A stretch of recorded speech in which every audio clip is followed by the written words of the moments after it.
السلام علیکم ورحمۃ اللہ وبرکاتہ۔ الحمد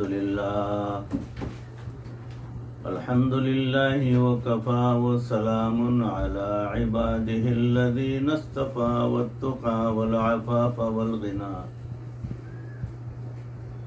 اما بعد فقد قال اللہ تبارک وتعالی فی القرآن المجید والفرقان الحمید، فأعوذ باللہ من الشیطان الرجیم، بسم اللہ الرحمن الرحیم، قل ان کنتم تحبون اللہ فاتبعونی یحببکم اللہ، صدق اللہ مولانا العظیم۔ اللہم صلی علی سیدنا و مولانا محمد وبارک وسلم کما تحب و ترضا عدد ما تحب و ترضا۔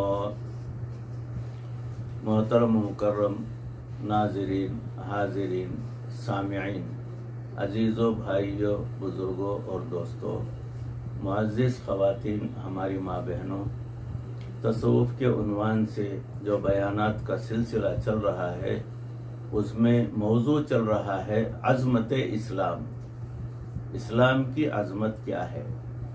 تو اسی موضوع کی اگلی کڑی سماعت فرمائیں کہ خانقاہ کا لفظ آپ نے سنا ہوگا، خانقاہ۔ یہ خانقاہ کس کو کہتے ہیں؟ کیا کسی عمارت کا نام ہوتا ہے؟ نہیں، خانقاہ شخصیتوں کا نام ہوتا ہے۔